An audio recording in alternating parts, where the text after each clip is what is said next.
Welcome to another exciting episode of Jigsaw Geek. And today I'm going to be discussing doing this puzzle. So this puzzle is from the FX Schmid series of puzzles, and I have done one or two other puzzles in this series, and I've loved all of them. This is a 1,000 piece puzzle, and what year did it come out? 1992. Now, to me, that doesn't sound old, but I guess when you look at it realistically, it's over 30 years old. So this is called the Federal Duck Stamp Winner. Now, going into this puzzle, I anticipated that it would be difficult. Number one, it's a 1,000-piece puzzle. Number two, there's only about 4 or 5 colors, and there's large spaces where there's one color only. But this puzzle turned out to be difficult for so many other reasons. Let's go ahead and watch the time lapse, and I'll join you again after the voiceover. Here we go with another awkward voiceover. So I'm, of course, sorting pieces and putting all the edge pieces to the side along with the letters. Now, as I'm putting the white pieces to the side, they're all the edge pieces.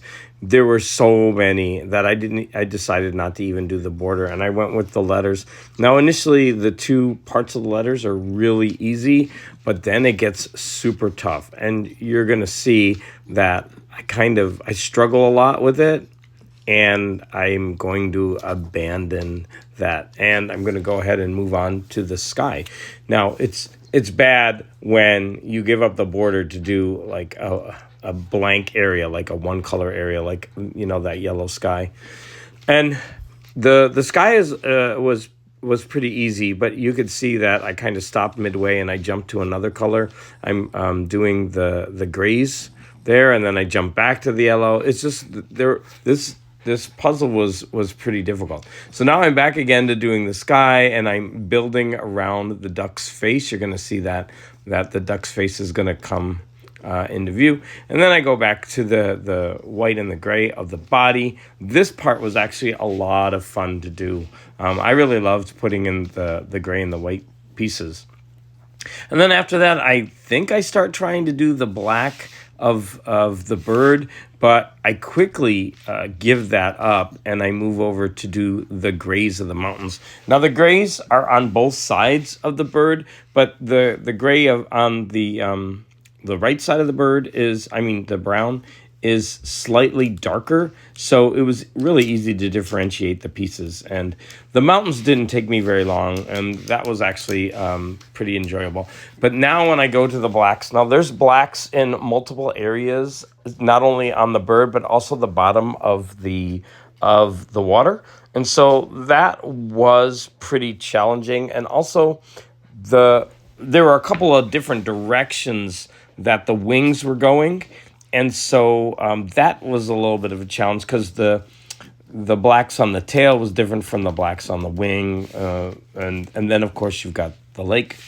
And then you're going to see that I'm going to finish the rest of the puzzle off camera. So here we have the puzzle in its completed form. You can see that there is a missing piece. I don't know if I dropped this. I don't know how much I explained in the voiceover, but this puzzle is one of those puzzles where every piece is unique. I love those types of puzzles, although they can be very challenging. So many of the pieces, like the missing piece, are small. Like these two, I don't know if you could see it. I'll try to zoom in on it. Like, where were they? Well, you can get a general sense. But there were a lot of really, really small pieces. I'm going to find them. These two. I don't know if you can see how small these two pieces really are. There were so many pieces like that. Initially, it seems daunting because the smaller the pieces, the harder they are going to be to fit, especially in a puzzle where all the pieces are randomly shaped. But when you actually found where they went, it was so satisfying. This border was a monster. And in fact, I didn't even try to tackle the border at the beginning. It was too difficult. I thought I would go for the lettering, but man, that turned out to be really difficult as well because there were 3 layers. And overall, this puzzle was such a challenge. So I had to do it in areas. So you would just, as soon as you finish one area, you would just tackle another. Like, For example, I would do the whites, and then I would tackle all the blacks of the wings and the underbelly of the duck. Then I would do maybe the sky, the colors of the sky, those mountains. You just had to do this puzzle in stages. And I know that's how we normally do puzzles, but it was just very exaggerated in this puzzle. In fact, as you probably saw from, I'm going to put this puzzle down. As you probably saw from the voiceover, I didn't actually film the ending of this puzzle. I kept going by the puzzle and putting pieces in, and then I would get interested. And before I knew it, I had spent 15 or 20 minutes just putting in pieces. And then I was getting ready for bed, and I just sat down and finished it. I was planning to film the ending of it, but I was just so engrossed that I spent like about 30 minutes extra, and I did the puzzle, the very ending of the puzzle. So I'm gonna say overall, this was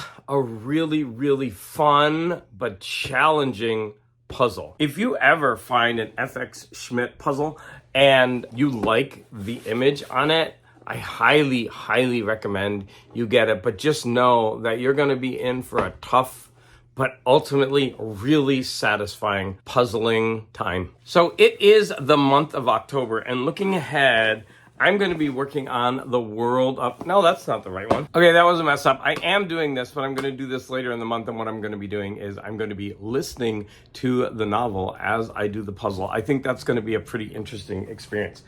But I am going to be doing this Edgar Allan Poe puzzle, and I think... I've done a bunch of these, especially earlier in my channel, where you have all these rectangles. They're always fun, and they're a bit easier, and they're way easier if you actually look at the box while you're doing the puzzle. Here is the whole puzzle on the back. So I'm going to be doing this one.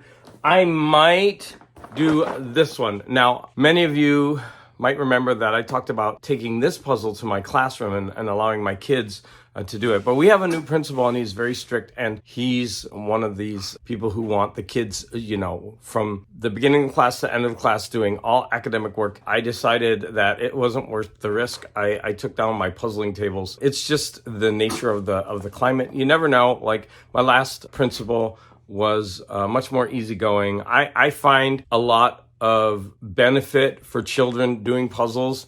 I think it helps them academically, but I can understand why someone would say that no, it detracts. But anyways, so I brought this puzzle home, and I might do this as a palate cleanser before I start this, but this one isn't really that difficult, I'm sure, so I might just jump into this one today. As always, I want to thank all of you for the support, and any comments that you have are greatly, greatly appreciated.